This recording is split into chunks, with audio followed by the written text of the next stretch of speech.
At the height of its glory, Rome was more than just a city or a nation, it was an idea. It was marble and gold, law and order, legions and gods. Senators in spotless white togas debated policy beneath towering columns. Generals returned from faraway conquests dragging chained kings behind their triumphal chariots. Roads stretched across continents like veins, pumping trade, wealth, and culture into the heart of the empire. From the burning sands of Egypt to the misty forests of Britannia, all bowed to the eagle standard. But what most people don't realize is that long before Rome officially fell, long before the last emperor was dethroned, the decay had already begun. The collapse was not a sudden explosion, it was a slow rot from within. Imagine being born during this time. If you were a Roman child in the late 4th century, you would still hear stories of past greatness. Your grandfather might speak with pride of when the empire stretched from Spain to Syria. He might recall how taxes were collected efficiently, how aqueducts flowed with crystal-clear water, how the legions marched with perfect discipline. But as you grew older, you'd begin to notice that those stories did not match the world around you. The statues in the Forum were chipped, their faces worn away by neglect. The roads were still there, but weeds cracked through the cobbles. Bureaucrats now demanded bribes just to do their jobs. Laws were still proclaimed with great ceremony, but few bothered to enforce them. Rome was still Rome, but something at its core had changed. The economy was one of the first things to crumble. For centuries, Rome had relied on endless conquest to sustain itself. New lands meant new slaves, new gold, new taxes. But once expansion stopped, people realized something terrifying: the empire had no plan for sustainability. Without fresh plunder, the government struggled to pay soldiers and officials. To make up for the shortfall, emperors began minting cheaper coins, mixing silver with base metals. At first, no one noticed. But then prices slowly crept upward. A loaf of bread that once cost 1 denarius now cost 3. Soon it cost 10. What had once been a powerful, trusted currency turned into worthless metal discs. Entire families watched their life savings evaporate overnight. The rich, of course, found ways to protect themselves. They abandoned the bustling urban centers and retreated to vast countryside villas, surrounding themselves with private guards and private granaries.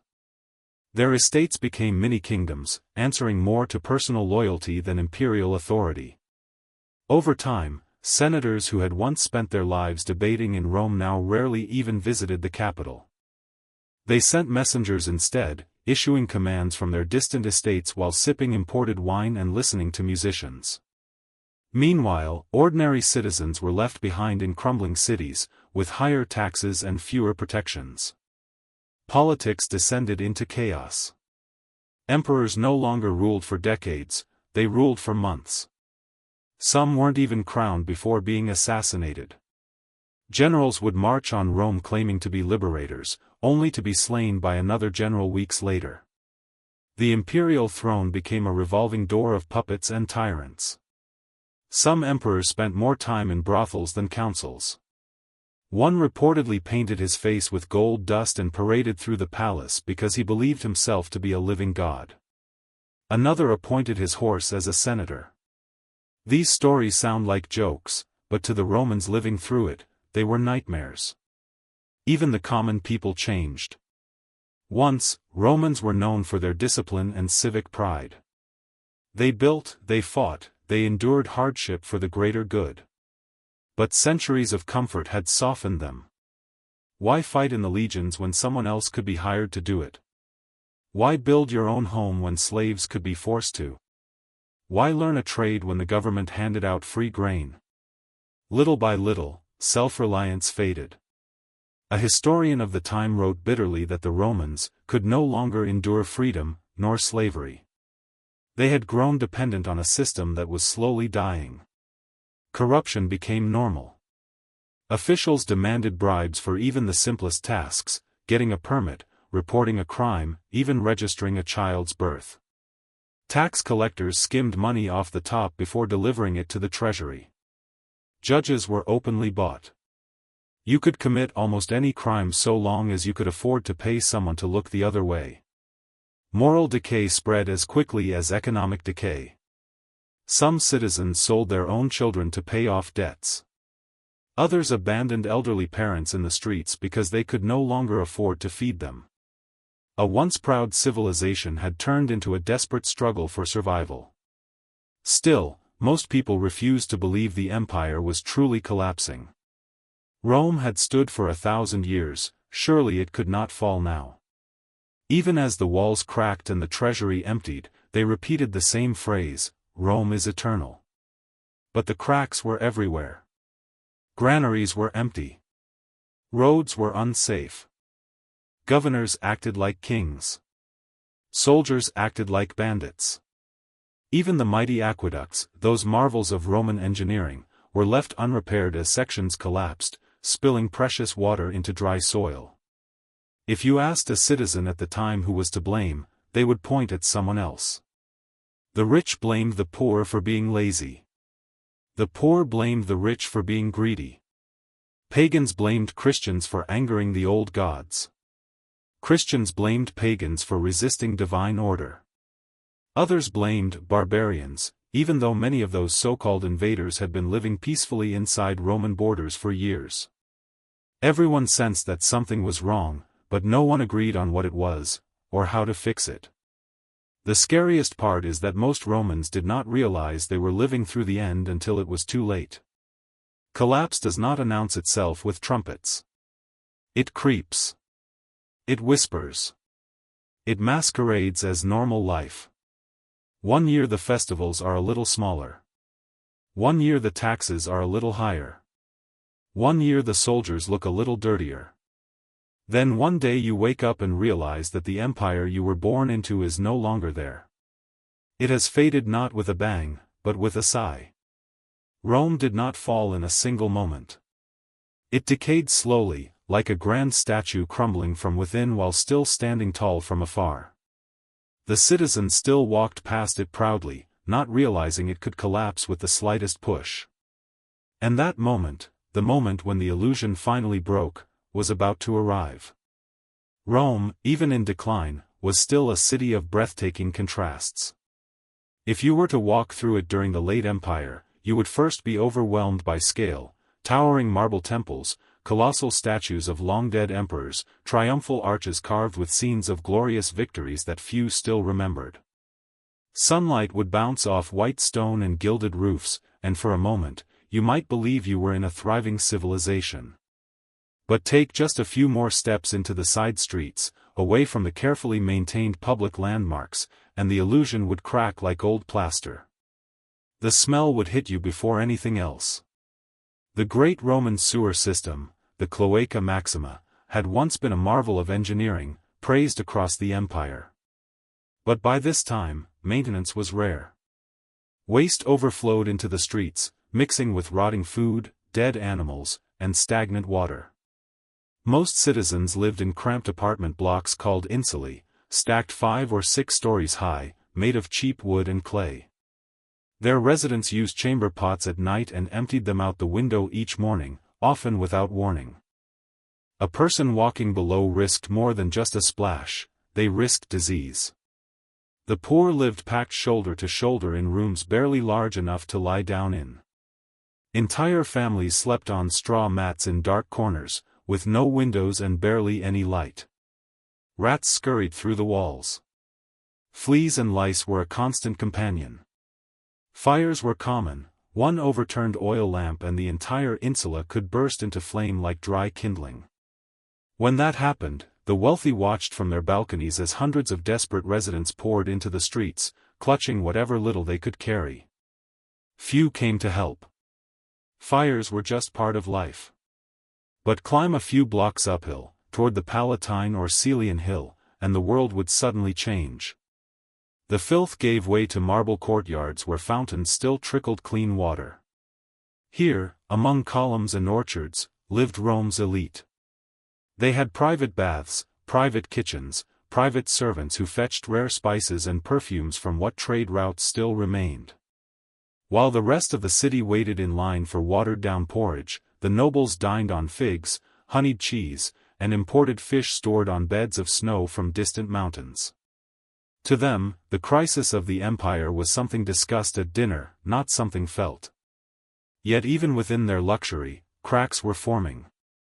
Where once there had been constant construction, now there was silence. Old villas were repaired rather than rebuilt. Statues stood headless, their missing parts too expensive to replace. Mosaic floors were patched with mismatched tiles. The rich knew better than to boast too loudly. Robbery was rising, and walls were growing higher. Graffiti began covering every surface, not just from rebellious youths but from soldiers, workers, and even slaves. Some scratched crude insults against corrupt officials. Others begged forgotten gods for mercy. One message found carved into a wall near the forum read simply, "We are already dead. Only the city does not know it yet." Religion and hopeless humor blended together on the stones of Rome. Markets were still full of sound, sellers shouting, donkeys braying, copper clanging, but the variety was shrinking. Exotic goods from the far provinces were now rare luxuries. Pepper, once common at every table, became worth its weight in silver. Silk vanished. Even basic items like wool and olive oil fluctuated wildly in price. Bartering replaced coin in many neighborhoods. Some people traded bread for shoes, or a blanket for a chicken. Others resorted to theft, snatching fruit from stalls or sneaking into bakeries before dawn. Water, the lifeblood of Rome, also faced crisis. The aqueducts, once indestructible marvels, had begun to fail. Barbarians had cut supply lines in some regions, while within the city, cracked arches spilled precious water into the ground. Workers tried to repair them, but funds were limited. The government prioritized the aqueducts that served the rich districts first. The lower neighborhoods were left to fend for themselves. People lined up at public fountains before sunrise, knowing that by noon, the flow might stop. Fights broke out over buckets. Some bribed water carriers to secretly deliver from private wells. The public baths, once the pride of Roman culture, also reflected the empire's decay. Bathhouses had been more than places to wash, they were social centers, libraries, gyms, even restaurants. Senators bathed next to beggars, everyone was equal in steam. But by the late empire, that equality faded. Entry fees rose. Hot rooms were shut down to save on firewood. Pools were no longer regularly drained. Algae grew on the walls. Illness spread quickly. Those who could afford it bathed at home instead. Even entertainment had changed. The great Colosseum still stood, its arches gleaming in the sun, but the spectacles were smaller. Gladiator schools were too expensive to maintain. Exotic animals like lions and elephants were harder to acquire. Instead of grand battles, crowds were given staged hunts with half-starved wolves or choreographed mock fights. The cheers were weaker. The energy was gone. People still attended, more out of habit than excitement, as if clinging to the memory of past glory. And yet, despite all this decay, life continued. Children played in the streets, kicking leather balls through puddles of sewage. Street performers danced with monkeys, juggling knives for coins. Bakers still woke before dawn to heat their ovens. Lovers still carved initials into stone. Romans had lived through plagues, fires, invasions, they believed they could outlast anything. Perhaps that was their greatest strength. Or their greatest delusion. Because beneath the surface, something had fundamentally changed. The city lived, but it no longer thrived. It was like an aging lion, still powerful in appearance, but tired in spirit. Its mane remained impressive, but its roar had softened. It was only a matter of time before someone tested its weakness. And somewhere beyond the walls, among forests and frozen rivers, there were men who were listening. For generations, the Roman people had been kept calm by a simple formula: bread and circuses. Free grain for the stomach, blood sports for the eyes. As long as the masses were fed and entertained, they did not question the cracks forming in the empire. But during the fall of Rome, this delicate balance began to fail. The grain ships that once arrived steadily from Egypt and North Africa were now delayed by storms, pirates, or enemy raids. The government tried to maintain the illusion of abundance, but the rations grew smaller. Where once each citizen received a generous loaf, now the distribution officials quietly watered down the flour with barley husks or even sawdust. The bread was harder, darker, bitter. People grumbled, but they still lined up. Until one day, there was no bread at all. Imagine the scene: thousands gathered in the forum at dawn, clutching baskets, expecting the usual handouts. Hours passed. Whispers spread. Someone shouted that the grain had not arrived. Another claimed the corrupt administrators had taken it for themselves. Panic rippled through the crowd. Hungry faces turned into furious ones. Old men cursed. Women clutched crying children. A brick flew through the air and shattered against a government building. Then another. Within moments, the square erupted into chaos. Storage warehouses were stormed. Officials fled. Soldiers were called in, but even they hesitated. Many of their own families were among the rioters. That was the beginning of a new kind of unrest. Hunger did not just weaken the body, it weakened loyalty. Citizens who had once proudly declared themselves Roman now spoke bitterly. Some began bartering directly with traveling merchants, ignoring imperial market laws. Others turned to crime, not just thieves in the night, but ordinary people, desperate and ashamed. A woman caught stealing loaves from a baker was once a shocking story told in taverns. Now it was daily reality. The government attempted quick fixes. They reduced circus games to save money but still held occasional events to maintain morale. But even those were changing. Once, spectators had feasted on roasted meat and wine while watching gladiators clash in shining helmets. Now, hawkers sold stale nuts and watered vinegar. The gladiators themselves were no longer well-trained warriors from expensive schools, they were criminals, slaves, or debtors pushed into the arena with minimal preparation. Many died within seconds, not in glorious combat but in clumsy panic. The crowd booed rather than cheered. They had come not for sport but for distraction, and even that was failing. The emperors, sensing the growing rage, tried to appease the people with speeches. They promised new grain fleets. They ordered more games. They claimed Rome was still strong. But the public was no longer listening. They had heard too many promises, seen too many failures. Trust in the state crumbled like old mortar. Some citizens even began refusing the distributions when they resumed, insisting they could no longer rely on imperial charity. They would fend for themselves. Taverns became places of dangerous conversation. Farmers spoke of withholding crops from the government and selling them privately. Merchants discussed smuggling. Even soldiers, once the iron arm of Rome, began complaining about late payments and poor food. Discipline eroded. Commanders who had once maintained strict professionalism now looked the other way when troops looted marketplaces or demanded meals from villagers without paying. What began as hunger became lawlessness. But perhaps the most telling sign of decline was the silence that crept into public spaces.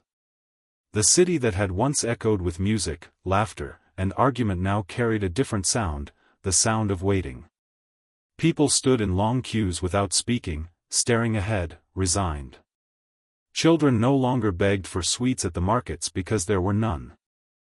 Priests prayed louder in temples, pleading with the gods for deliverance. Some claimed the shortages were divine punishment. Others whispered of conspiracies, that certain senators were hoarding grain to gain power. Conspiracy or not, the outcome was the same: division.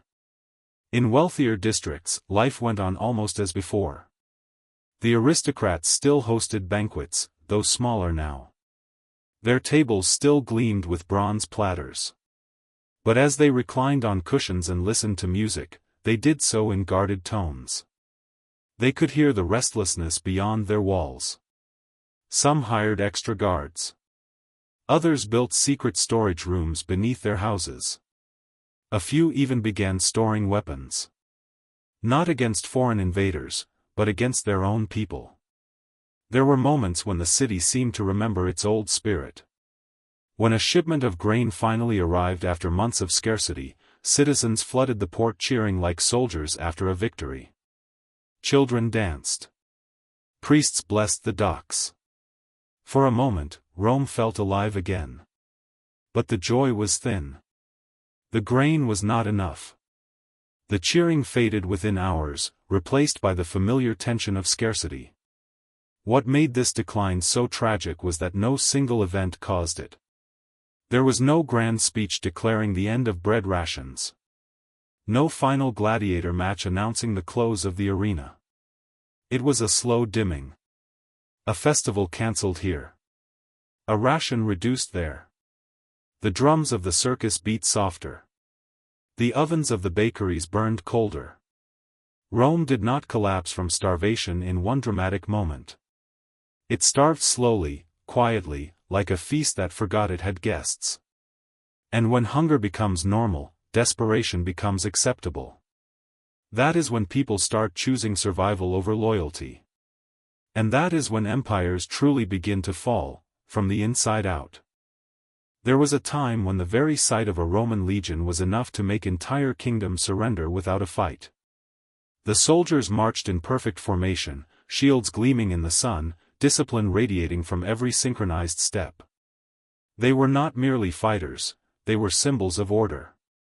But during the decline of the empire, that image began to fade. The legions were still feared, but not by Rome's enemies alone. They were feared by Rome itself. Recruitment had become a desperate affair. In earlier centuries, Roman citizenship was earned through service, and men took pride in defending their empire. But now, few volunteered. Why risk death for pay that arrived late or not at all? Why leave one's farm to defend an emperor no one respected? The government responded by lowering standards. Criminals were offered freedom in exchange for service. Peasants were dragged from fields by force. Even slaves were armed and promised vague rewards that rarely came. The once elite legions became a patchwork of the unwilling. And it didn't end there. As loyalty within Roman ranks crumbled, the empire turned outward, to the very people it once called enemies. Germanic tribes such as the Goths, Franks, and Vandals were hired as foederati, foreign allies paid to fight Rome's wars. Some were integrated into legions. Others fought under their own chieftains but were supplied and paid by Roman gold. At first, this strategy seemed clever. Why risk Roman lives when someone else could fight for you? But soon, it became clear, Rome had traded pride for dependency. In many outposts, the sound of commands was no longer shouted in Latin but in Gothic or Frankish tongues. Roman officers found themselves surrounded by warriors who did not share their customs or care for their traditions. These mercenaries were fierce, yes, but their loyalty was not to Rome. It was to whoever paid the most or promised more land. There were whispers, some of these mercenaries sold weapons to their tribal kin across the frontier. Others deliberately lost battles to weaken Rome's position and strengthen their own bargaining power. Some commanders ignored such betrayals, fearing mutiny more than invasion. Higher officials pretended not to notice. After all, how could they accuse their defenders of treason when they no longer trusted their own soldiers? The chain of command deteriorated. Generals no longer fought for Rome, they fought for themselves. Powerful warlords emerged from within the military ranks. Men like Stilicho, Aetius, and Ricimer commanded more loyalty from their armies than the emperors they claimed to serve. These generals negotiated treaties, arranged imperial marriages, even made and unmade emperors. In some cases, they ruled from the shadows while the emperor became a ceremonial figurehead. Rome was no longer ruled from the throne, but from the barracks. Even discipline on the field collapsed. Gone were the days of precise formations and drilled maneuvers. Soldiers fought as individuals, more concerned with loot than victory. After a battle, instead of restoring order, many troops immediately scattered to plunder nearby villages, even if those villages were Roman. Civilians fled not only from invaders but from their own defenders. Pay was inconsistent. Some soldiers went months without wages. Instead of coin, commanders handed out promises, land that did not yet belong to them, or rights they had no authority to grant. Others looked the other way when soldiers extorted local farmers. Villages began buying safety with food, livestock, or daughters. Rome's army had become less a shield and more a looming threat. The greatest irony was that while Rome spent fortunes hiring barbarians to fight for them, those same barbarians were learning Roman tactics. They observed how formations worked, how forts were built, how cities were besieged.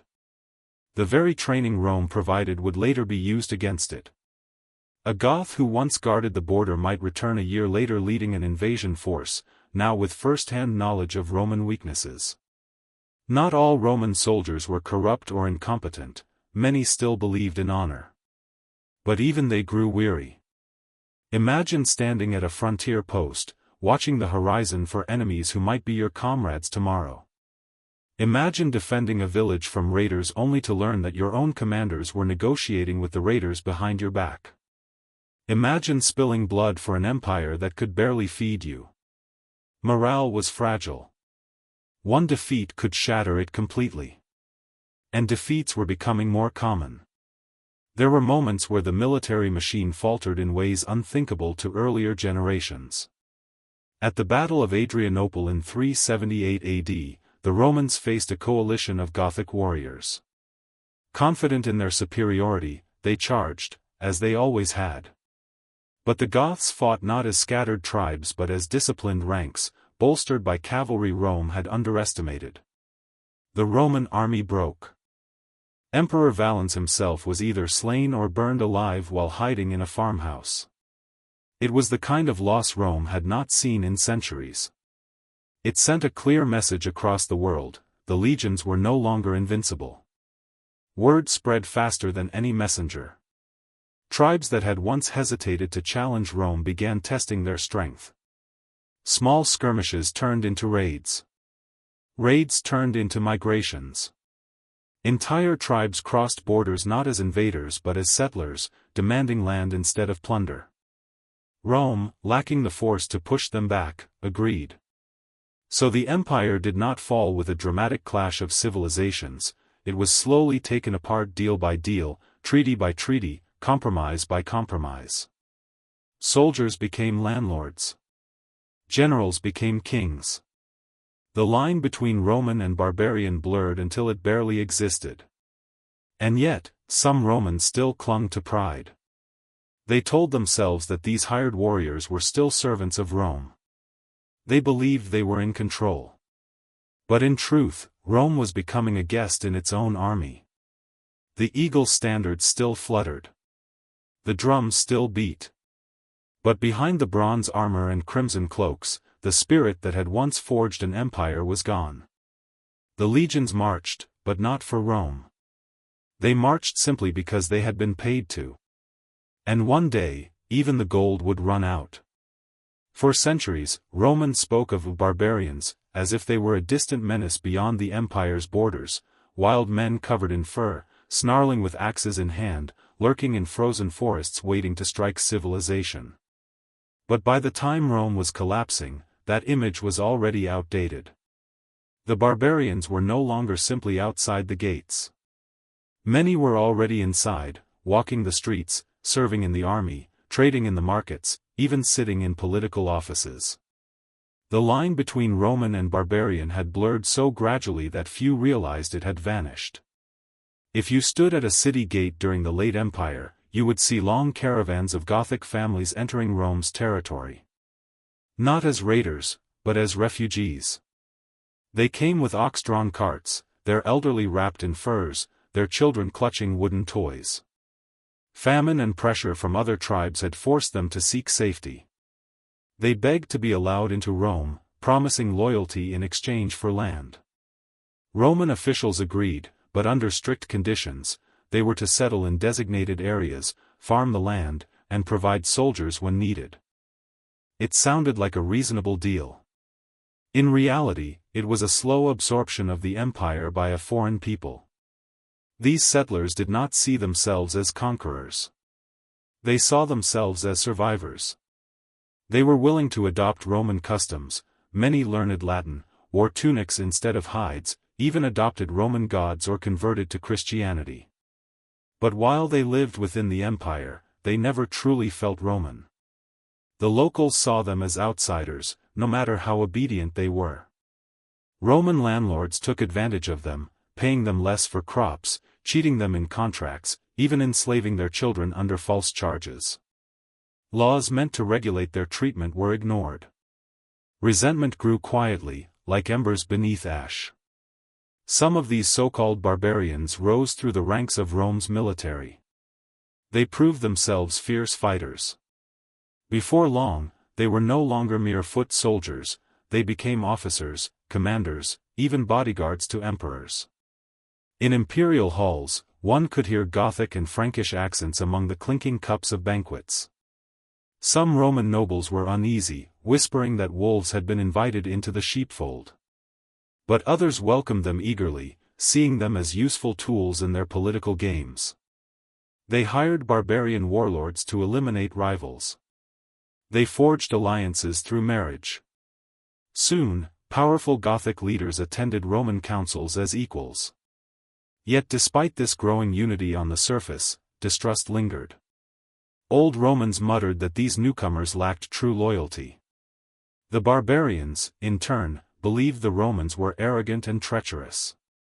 They might fight side by side in battle, but they would not dine together. One Roman historian wrote bitterly that Rome had not been defeated, it had been diluted.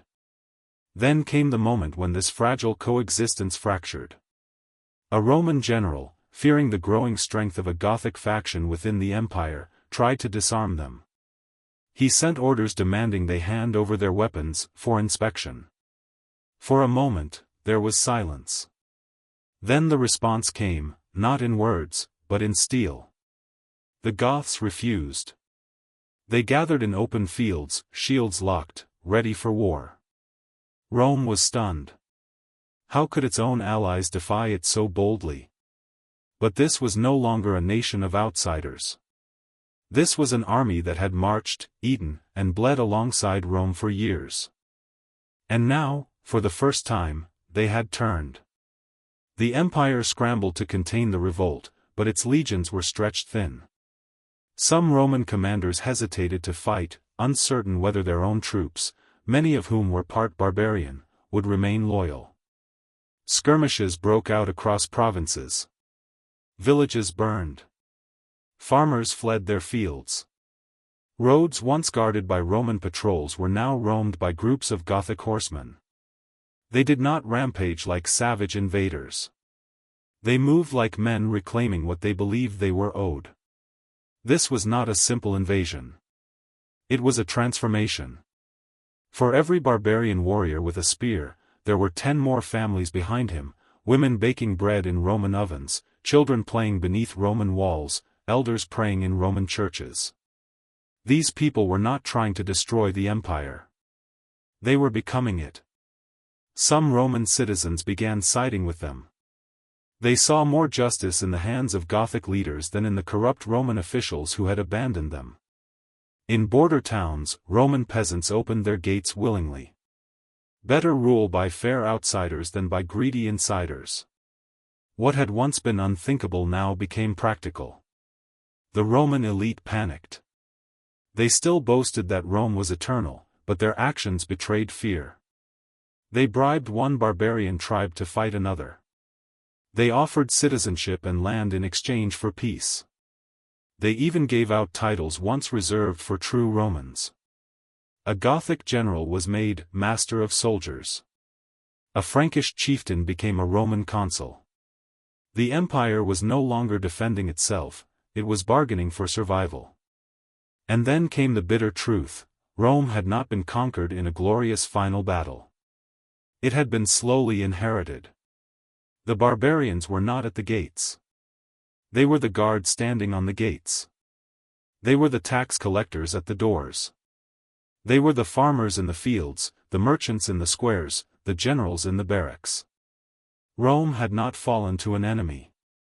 Rome had handed itself over. But the story was not yet finished. For while some barbarians sought coexistence, others had grown tired of waiting. In distant forests and frozen rivers, there were warlords sharpening swords, not for negotiation, but for something far more decisive. And soon, one of them would ride straight toward the heart of the empire, not as a refugee or an ally, but as a reckoner. Even as the empire struggled to contain the tides of migration within its borders, a far more brutal storm was brewing beyond them. In the plains where the cold winds howled and the rivers froze into glass, a new force was gathering, fierce, fast, and unlike anything Rome had faced before. They came not as settlers or refugees. They did not ask for treaties or farmland. They came with fire, with speed, with terror. To their enemies, they were known by one word whispered in fear: the Huns. If you had encountered them on the steppe, you might not have believed they were human. Their faces were weathered and scarred from childhood rituals. They rode small but powerful horses that moved like extensions of their own bodies. They slept in saddles, cooked over coals while riding, and drank fermented mare's milk instead of wine. No Roman formation could match their speed.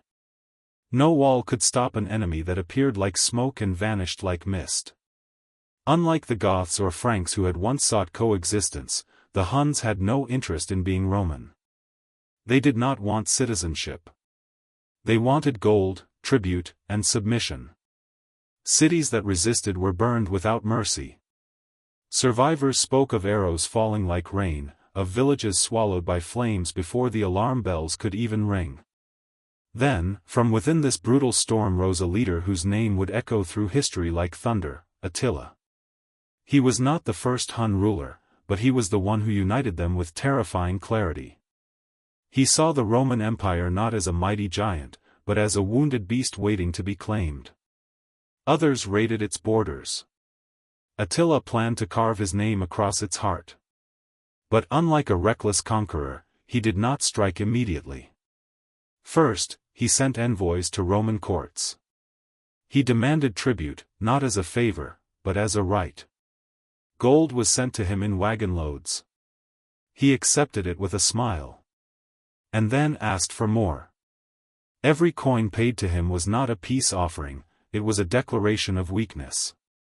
Rome was no longer feared. It was negotiated with. The Huns swept across the eastern provinces like wildfire, leaving charred ruins where bustling towns once stood. They did not hold territory.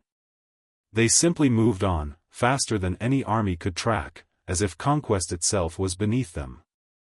They preferred devastation to dominion. But even Rome, crumbling as it was, still had pride. Some generals refused to bow. They marched to confront Attila's forces, confident in their walls, their fortifications, their legacy of invincibility. But their legions were no longer the disciplined machines of Julius Caesar's era. They were a patchwork of reluctant recruits, mercenaries for hire, and farmers pulled from their fields. Against the fluid chaos of Hun warfare, they stood like statues facing a hurricane. They broke. They fled. They died. Word of Attila spread like a curse. Mothers in distant villages used his name to scare unruly children into obedience. Priests whispered that he was sent by God as punishment. Even the barbarians who had settled within Rome, Goths, Vandals, Franks, shivered at his approach. Many of them had fled westward precisely to escape the Huns. Now, the monster they had run from was devouring the empire that had taken them in. Then, in an unexpected twist, Rome turned to its former enemies for help. Old grudges were put aside. Gothic, Frankish, and Roman armies, who had once fought each other in fields stained with mutual blood, now stood side by side to face a terror greater than all of them combined. It was a desperate alliance, held together not by loyalty but by survival. When these forces finally met Attila in battle, the ground shook beneath the weight of history. This was not merely a clash of armies, it was a collision of eras. On one side stood the remnants of an ancient empire and the tribes it had once dismissed as uncivilized. On the other side stood the embodiment of chaos, a living storm on horseback. The battle raged with ferocity that defied words. Spears shattered. Banners burned. Horses screamed as they fell beneath hooves. At the center of it all rode Attila, surrounded by his elite guard, cutting through ranks like a spirit of vengeance. But for the first time, he did not break his enemy. The alliance held. Neither side could claim true victory. But Attila withdrew. Rome breathed. Not in triumph, but in relief. Yet even in retreat, Attila had achieved something devastating. He had exposed Rome's greatest weakness, not in walls or swords, but in spirit. The empire no longer fought for glory. It fought simply to delay the inevitable. Attila would die soon after, not in glorious battle, but under mysterious circumstances in his private chambers. Some whispered he had been assassinated. Others claimed he had bled to death in his sleep. However it happened, one truth remained clear: he had not destroyed Rome. He had shown it what destruction looked like. After his death, the Hunnic Empire fractured. His sons fought each other for dominance. Tribes that had once trembled now revolted. The empire he had built collapsed faster than it rose. But the damage was already done. Rome had survived the Huns. But it had not recovered from them. The cities once filled with marble statues now stood with charred beams and shattered fountains. Trade routes were broken. Farms were abandoned. The empire had spent so long reacting to crises that it no longer knew how to rebuild. The fall of Rome would not be a single blow. It would be a sequence of wounds, each one deeper than the last. And after the fury of the Huns had passed, another force moved quietly to claim what remained, not through fire, but through possession. When the fires of the Huns finally died down, Rome was not greeted by peace. There were no celebrations, no triumphant marches, no rallying speeches. Instead, there was an eerie stillness, like the silence that follows a storm, not because danger is gone, but because everything worth defending has already been swept away. What remained was not a mighty empire, but a fragile shell barely containing the chaos within. The strange thing was, Rome did not fall to a single invader or decisive battle. It fell to exhaustion. Provinces began to operate like independent kingdoms. Generals made their own laws. Wealthy landowners hired private militias because they no longer trusted imperial protection. Even the emperors themselves became little more than ceremonial figures, shuffled like pawns by power-hungry military commanders. On paper, Rome still existed. In reality, it was dissolving. And in this vacuum of power, new rulers emerged, not always through conquest, but through quiet acquisition. One of the most cunning examples came from a people once dismissed as marauders, the Vandals. Originally pushed westward by fear of the Huns, they moved across Gaul and Spain, clashing with both Romans and Goths along the way. Eventually, their king, Genseric, made a bold and unexpected decision. Instead of fighting for scraps in the already crumbling lands of Europe, he turned his eyes to North Africa, Rome's breadbasket. With a fleet cobbled together from captured ships, the Vandals sailed across the Mediterranean, landing near Carthage. Rome assumed it was a raid. It was not. It was a takeover. Within months, Carthage, the jewel of Africa, belonged to Genseric. He did not burn it. He took it. And with it, he seized control of Rome's most crucial grain supply. The empire could not feed its capital without Vandal permission. From there, he launched naval expeditions like a pirate king. Roman merchant ships were intercepted. Wealthy estates along the coastline were looted. Even Rome itself was not spared. When Vandal sails appeared on the horizon of Italy, panic spread like wildfire. Some prayed. Some fled. Some tried to negotiate. The gates were opened. For 14 days, the city that had once ruled the world was systematically stripped. Temples were emptied of their statues. Gold was pried from palace walls. Even the bronze roof of the Temple of Jupiter was torn off and melted down. Yet, strangely, the Vandals did not slaughter indiscriminately. They were not butchers. They were calculated opportunists. They did not destroy Rome, they harvested it. The empire tried to rally, but no amount of pride could refill its granaries or rebuild its navy. Every response came too late, every defense was too weak. Diplomats wrote letters begging for cooperation. Generals issued threats they could not enforce. It was like watching an elderly monarch argue with thieves already seated on his throne. Meanwhile, ordinary Romans experienced a radical shift in daily life. In some towns, Roman governors were quietly replaced by Gothic or Vandal administrators. The laws stayed mostly the same. Taxes were still collected. Markets still opened each morning. To a farmer or craftsman, it hardly mattered whether his master was Roman or barbarian, only that someone was in charge and bandits stayed away. Stability was valued more than heritage. In fact, many of these so-called barbarians proved to be efficient rulers. They kept local priests and scribes in place. They learned Latin. They minted coins with their own faces on one side and Roman symbols on the other. They did not seek to erase Rome, they sought to inherit it. To them, Roman civilization was not something to destroy, but something to claim as a trophy and wear like armor. In the countryside, life adjusted with quiet resignation. Some villages swore loyalty to new Gothic lords. Others paid tribute to Vandal tax collectors.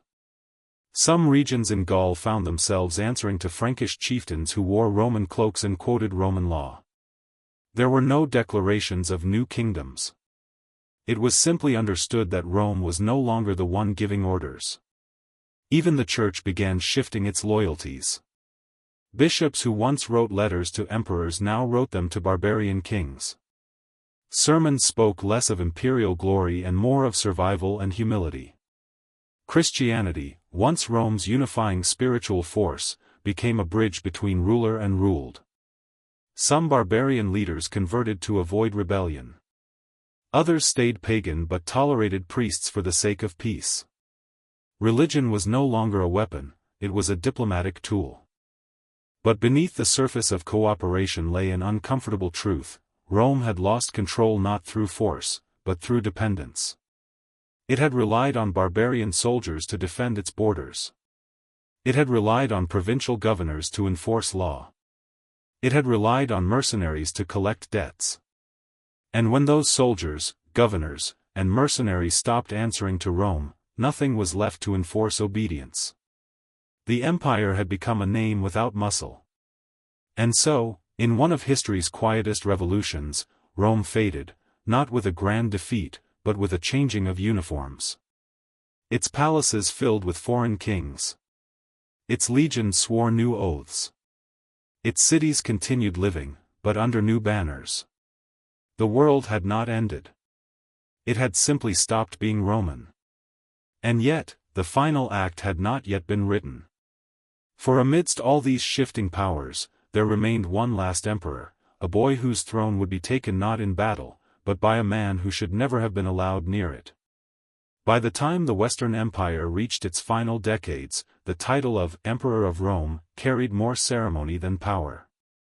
The purple robes still shimmered. The gilded throne still stood upon a dais. Courtiers still bowed. But behind the gold and marble lay emptiness.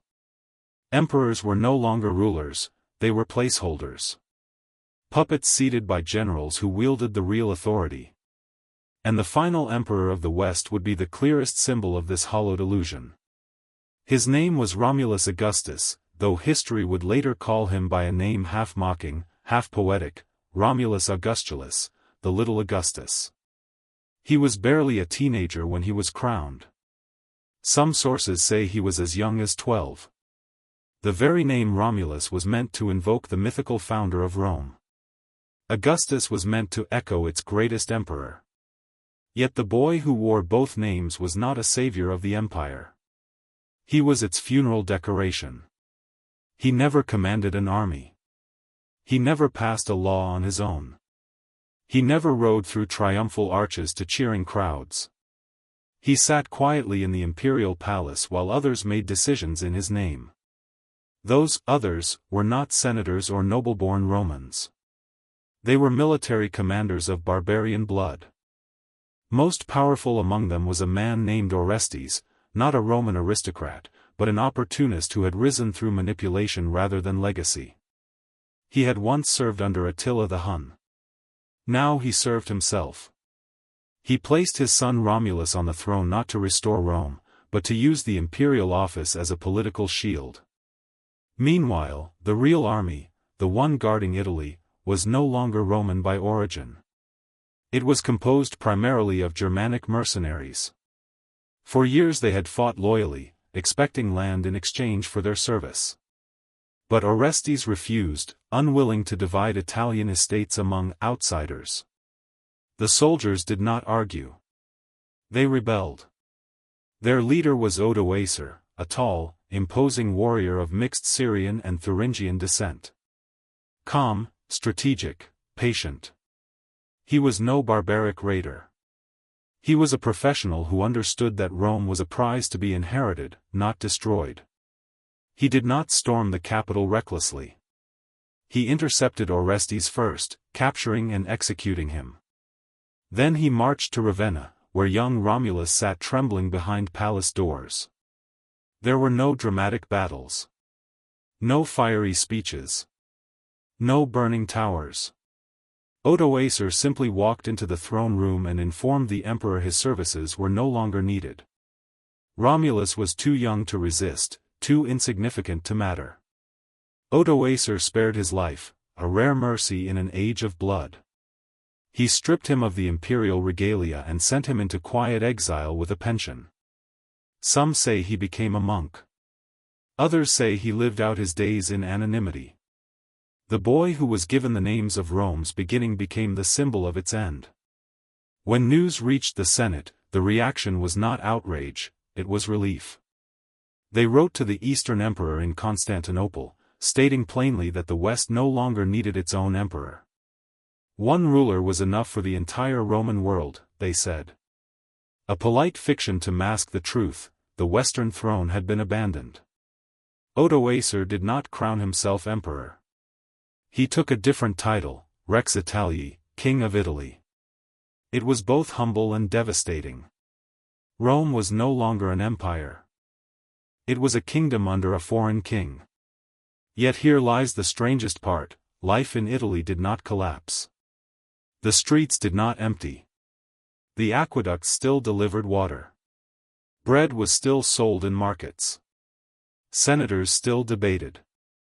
Bishops still preached in basilicas. The people woke the next morning and continued as before. For most citizens, Rome had fallen long ago. The official moment of its death passed like a quiet sigh. The great question that haunted philosophers and priests was this: did Rome truly fall, or did it simply transform? Some Christian writers declared that the empire had perished because God had willed it so. Others argued that Rome had not died, it had changed form, shedding its body to live on spiritually. The empire might vanish in marble and law, but it would survive in language, in religion, in memory. And that was already happening. The new rulers, Goths, Vandals, Franks, governed with Roman titles. They passed laws in Latin.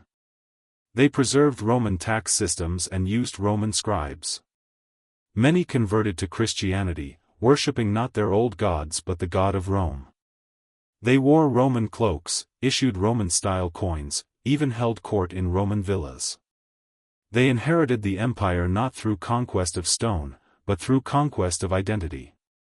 Rome had not been overrun. It had been absorbed. Its enemies had not destroyed it. They had become it. But in this strange rebirth, one final question remained unanswered. What happened to the people of Rome, not its emperors, not its generals, but its ordinary citizens? What was it like to live through the moment when your empire had ended, but your life continued? What happened to the farmers, the craftsmen, the beggars, the children, those who had no power, yet bore the weight of history upon their backs? For while kings signed treaties and armies traded loyalties, the ordinary people of Rome faced a different kind of battle: survival. To speak of the fall of Rome is to conjure images of burning cities, toppled statues, and invading armies flooding the streets. But for the average Roman citizen, the end of the empire did not arrive with grand spectacle. It arrived in the form of smaller, quieter changes: a missing shipment of grain, a tax collector who no longer came, a marketplace where new accents began to dominate the bargaining. Empires fall loudly in history books. In real life, they fade like old paint. Imagine a baker in the city of Rome. His father had once supplied bread for imperial banquets. His grandfather before him had provided loaves to legionaries marching north. Now, he kneaded dough in silence, unsure who he was truly feeding: Romans? Goths? Vandals? It no longer mattered. Bread was bread. Coins were coins, whether stamped with the head of an emperor or a barbarian king. But behind each simple exchange lay anxiety.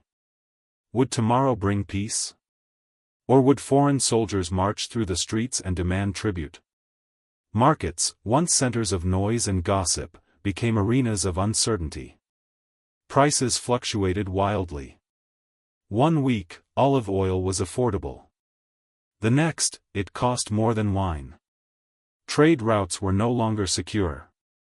Some caravans simply vanished. Merchants whispered that bandits now ruled the countryside, and that even soldiers could not guarantee safe passage. Farmers began hiding their grain instead of selling it. Better to hoard than to risk starvation. In villas across the countryside, wealthy landowners locked their doors, uncertain whom to bribe for protection. Some paid barbarian chieftains for safety. Others hired private guards. Loyalty was no longer bought through patriotism, it was purchased in silver. A man's power was measured not by his citizenship, but by how many swords he could command. Religion, once a unifying force, became a refuge. Churches were filled not with celebrating congregations, but with people begging for answers. Bishops became more influential than senators. Priests offered comfort where politicians had failed. In some towns, churches became fortresses during raids. There are stories of men who converted not out of belief, but out of fear, hoping a shared faith with their conquerors might spare their lives. Children growing up in this era did not speak of Rome with pride. For many, Rome was simply a story their grandparents told, of emperors, circuses, marble baths, and triumphal processions. But the children themselves played in cracked streets, climbed ruined statues, and collected coins from different rulers like tokens of a forgotten age. They were not Romans. They were survivors of whatever came next. Education became a luxury. Schools closed as teachers fled or took up new professions. Boys who once dreamed of becoming senators now learned to till fields or shoe horses. Girls, once raised with the expectation of marrying Roman citizens, now found themselves betrothed to Gothic or Frankish warriors. The lines between conqueror and conquered blurred through marriage, trade, and shared necessity. Yet amidst this slow unraveling, there were moments of extraordinary resilience. Some Romans adapted quickly. Blacksmiths who once crafted fine weapons for Roman officers now forged blades for barbarian chiefs. Artisans carved jewelry for the wives of foreign kings. Scribes continued writing letters and contracts, only now the recipients had strange names and unfamiliar signatures. The tools of Rome lived on even when its authority did not. In some regions, life actually improved under barbarian rule. Taxes became lighter. Corrupt Roman officials were replaced by stern but fair military leaders. In Gaul, Frankish kings enforced law more effectively than distant Roman emperors had. In Spain, Gothic rulers rebuilt roads and aqueducts. In North Africa, Vandal leaders repaired harbors and encouraged trade. For those far removed from imperial politics, the fall of Rome felt less like a tragedy and more like a change of management. But there were those who could not adapt. Elderly veterans who had once marched beneath the Roman eagle now sat in silence, watching foreign standards flying over city gates. They did not shout in anger. They did not protest in the streets. They simply withdrew into themselves, unable to reconcile the world they had fought for with the world they now lived in. There are records of old men who still wore their legionary belts, even when toothless and frail, as if the leather strap itself held their identity together. Some refused to speak the names of barbarian kings, insisting that Rome would rise again. They died waiting. The tragedy of Rome's fall is not merely the collapse of its institutions, but the quiet erasure of identity. To be Roman had once meant something powerful. It was not just a nationality, it was a promise of order, dignity, and endurance. When that promise dissolved, people did not know what to call themselves anymore. Were they still Roman if Rome no longer ruled them? Were they subjects of kings they had once mocked as savages? Were they citizens of a dead empire or the founders of a new world? No chronicler recorded the moment when the word Roman stopped being spoken with pride. No historian captured the day children stopped learning the Latin mottos their forefathers had carved into stone. These things slipped away quietly, like smoke from a dying flame. Yet history is not always written by those in power. Sometimes it is written in the silence between events. In the pause of a mother who hesitates before teaching her child the old language. In the sigh of an old soldier as he watches enemy flags flutter over familiar rooftops. In the decision of a baker to stop stamping the imperial eagle into his loaves. Rome did not shatter. It faded. And in that fading, humanity did not disappear, it adapted. It mourned. It rebuilt. It survived. Even after emperors vanished and armies changed their banners, one question lingered like a ghost across the remnants of the empire: was Rome truly dead? Or had it merely been swallowed and reshaped by the tides of history? To answer that, one must look not at the palaces or the battlefields, but at the ashes from which something unexpected began to grow. Rome did not leave behind a vacuum. It left behind fragments, broken laws, cracked roads, half-remembered rituals, prayers spoken in new accents. These fragments were not swept away. They were collected, reassembled, repurposed. The same stones that once paved imperial courtyards were used to build the foundations of new kingdoms. The Latin language did not vanish, it split and evolved into tongues like Italian, French, and Spanish. Roman law was not discarded, it became the blueprint for future legal systems. Even the title of emperor survived, not in Rome, but in faraway courts where new rulers claimed to be the heirs of its glory. When Odoacer dethroned the last Western emperor, he did not declare himself destroyer of Rome. He called himself king of Italy on behalf of the Eastern emperor. It was a political fiction, but a revealing one. No conqueror, not Goth, not Vandal, not Frank, dared to say Rome was gone. They needed Rome, even if only in name. To rule its lands, they had to become Roman in some way. Power alone was not enough, legitimacy required inheritance. And so, instead of an ending, what followed was a strange imitation of survival. New kingdoms rose, Ostrogoths in Italy under Theodoric, Visigoths in Spain, Franks in Gaul under Clovis, but all borrowed Rome's language, titles, laws, and architecture. They claimed to reject the empire even as they dressed themselves in its remains. It was like watching actors perform in a play after tearing down the stage, they still held the script, even if the theater was gone. But beneath this imitation lay something deeper, a slow merging of worlds. Roman aristocrats married Gothic princes. Frankish kings converted to Roman Christianity. The children born from these unions spoke Latin at church and Gothic or Frankish at home. Their identities were no longer singular. They were something new, neither Roman nor barbarian. They were the first Europeans. Cities that had once revolved around imperial administration now reoriented around bishops and monasteries. The Church, which had once existed within Rome, now became Rome's guardian in absence. Priests copied old Roman texts in candlelit rooms.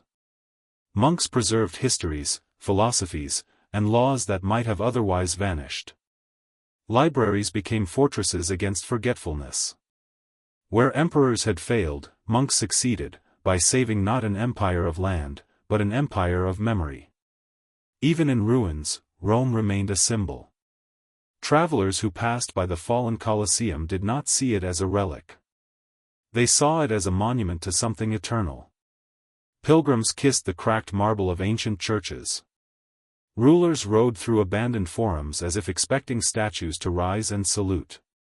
Rome had ceased to command, but it had begun to inspire. There are letters from Frankish kings who begged the Eastern emperor for recognition, calling themselves friends of Rome. There are Gothic rulers who styled themselves as patricius, a Roman title. Even centuries later, when Charlemagne was crowned in 800 AD, the Pope did not call him King of the Franks. He called him Emperor of the Romans. Not because Rome still existed in law, but because it still existed in longing. The world did not want Rome to die. It wanted to wear its crown. And that longing was not only political, it was emotional. For ordinary people, Rome had come to represent something beyond laws or borders. It represented order, continuity, civilization. To say Rome was gone was to admit that the world had fallen into chaos. And so, even in its absence, people pretended it remained. When they built new roads, they called them Roman. When they held court, they used Latin phrases. When they built churches, they said they were restoring the empire of God, a spiritual Rome that could never fall. In this way, Rome lived on not through conquest, but through imitation. Not through armies, but through ideas. It no longer ruled by sword, but by memory. Yet this transformation came with a cost. It required forgetting certain truths. People forgot the corruption, the arrogance, the cruelty that had plagued the late empire. They forgot the poverty, the bureaucracy, the endless wars fought in its name. They remembered only the marble, the glory, the legends. Rome the reality had died. Rome the myth had awakened.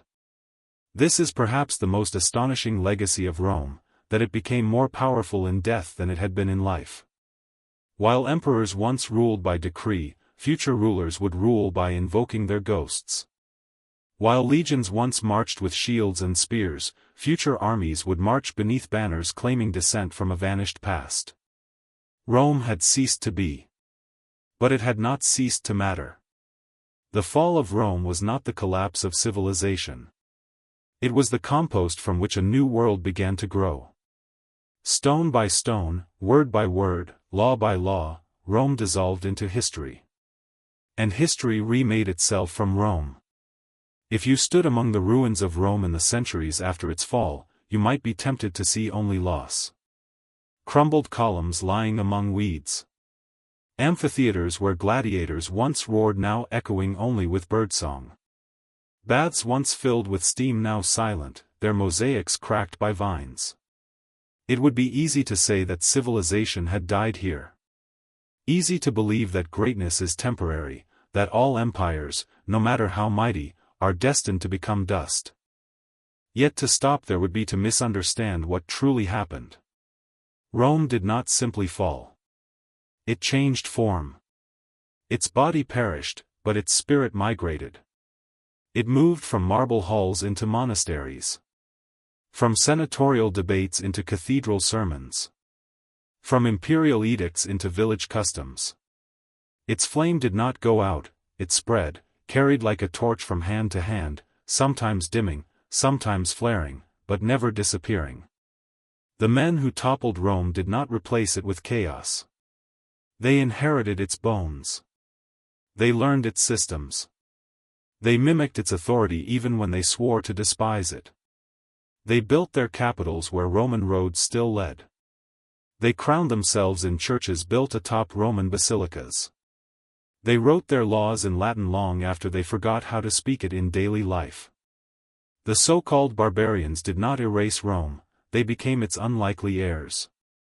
And what of the people? Those ordinary souls who witnessed the transformation without understanding its magnitude?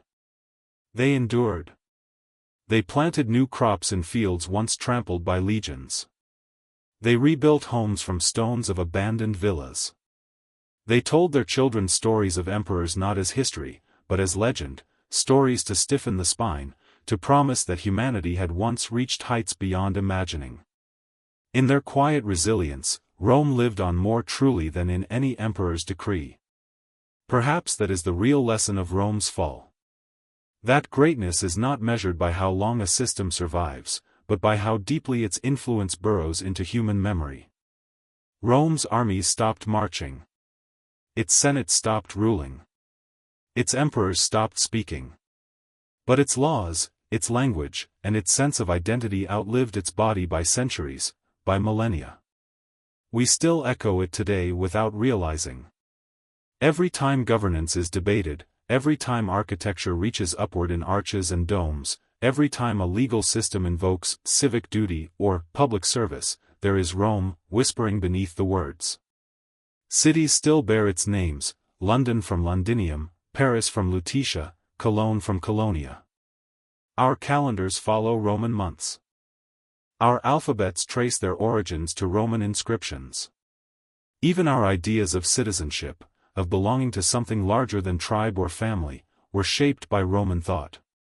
Rome has fallen many times, first to invaders, then to time, then to interpretation. Historians have rewritten its story over and over, calling it empire, tragedy, blueprint, warning. But in truth, Rome never had a single ending. It had afterlives. Each later civilization chose the Rome it wanted to remember, the Rome of glory, the Rome of tyranny, the Rome of faith, the Rome of reason. It became a mirror in which the future could study itself. So perhaps the question is not, why did Rome fall, but why does it still stand in our minds? Why, after so many centuries, do we still return to its ruins, still debate its choices, still compare modern nations to it? The answer is simple, because Rome is not just history. It is a question. A warning. A promise. It asks, can power endure without virtue? Can complexity survive without unity? Can progress continue without humility? Those questions are as relevant today as they were in the final days of the empire. For in every rising power, in every proud nation that believes itself too great to fail, there is a shadow of Rome. Some study its brilliance to imitate it. Others study its mistakes to avoid them. The wise do both. Rome's fall is often depicted as catastrophe. But for the people who lived through it, it was not a sudden apocalypse. It was a long dusk that slowly became dawn. The imperial banners came down. New ones rose. People adapted, believed, rebuilt. And from the ashes of empire emerged kingdoms, cultures, and identities that would shape the world far beyond anything Caesar or Augustus could have imagined. Rome did not fall into darkness. It fell into transformation. And in that, it became immortal. If there is one final image to leave behind, let it not be of Rome in ruins, nor of barbarians crashing through her city gates, but of a single lamp still burning in the dark. Because even in the supposed fall of Rome, there were always those who guarded its light. A monk hunched over a manuscript in a cold stone cell, copying faded Latin words he scarcely understood. A mother teaching her child to count using Roman numerals scratched into a clay tablet. A former legionnaire telling campfire tales of Caesar and Trajan as if recounting the deeds of demigods. These were not emperors or generals, not men with titles carved into marble. They were ordinary souls, yet through them, Rome refused to die. We tend to think of history in terms of collapses and rebirths, as if the world flips from civilized to barbaric in a single dramatic instant. But the truth is softer, more human. No one living in the year 476 AD, the year historians label the Fall, woke up believing civilization had ended. The baker still kneaded his dough. The blacksmith still hammered his iron. Children still chased one another in unpaved streets. Empires may fall in textbooks, but in life, they dissolve slowly, like mist at dawn. And perhaps that is the most humbling realization. That even the mightiest empire the world had ever seen did not fall because of a single betrayal or defeat. It fell because people adjusted. Soldiers hired themselves out as mercenaries. Senators married into Gothic dynasties. Merchants switched to new currencies. The machine of Rome did not explode, it rusted, piece by piece, until it became something else entirely. Yet for all that changed, so much remained. A Roman walking through Europe 2 centuries later would still have recognized the way cities were laid out, the patterns of trade, the laws that governed disputes. Even the churches, new and holy, followed the layout of Roman basilicas.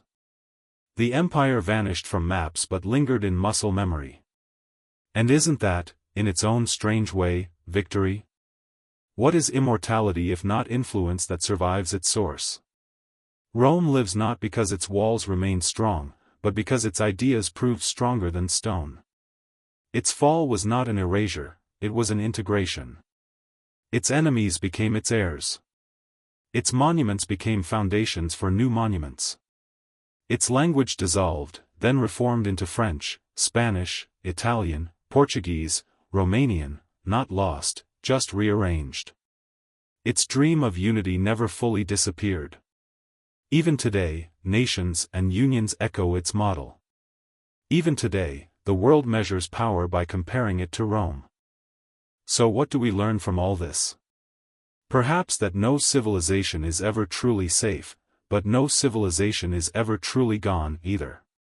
That the legacy of a people is not preserved by armies or fortresses, but by memory, by stories, by the willingness of the living to inherit the burdens of the dead. We stand now in a world Rome could never have imagined. We fly faster than their fastest horse. We communicate further than their greatest messengers. We command technologies that would make their gods seem feeble. Yet in our politics, our architecture, our legal codes, even our arrogance, we are still, in many ways, Romans. The decline of Rome is not just a story of the past. It is a mirror held up to every society that believes itself eternal. Because every empire believes it is the exception. Every generation believes its systems too advanced, its people too enlightened, its institutions too unshakable. Rome believed that too. And yet, the Tiber still flows past broken columns. But those ruins are not just warnings, they are blueprints. They whisper, if even the greatest can fall, so can you. But they also whisper, if even the fallen can endure, so can you. Rome teaches humility, yes, but also resilience. It teaches that collapse is not the end of the story. That from decline can rise reinvention. That legacy is not measured in how long you stand, but in how deeply you shape the world when you do. So as we close this journey through the final days of an empire, remember this: Rome did not end. It transformed, and in ways even its emperors could never have foreseen, it still walks among us. Not as a nation. Not as a government. But as a ghost in our language, our laws, our ambitions. Rome is not a place you can visit. Rome is a question you must answer. What will you leave behind when your world begins to crumble? Will you cling to what was, or kindle what might become? Because someday, far from now, when archaeologists dig through the ashes of our civilization, they may ask the same thing we asked of Rome. Did they fall? Or did they slowly, quietly, become something new?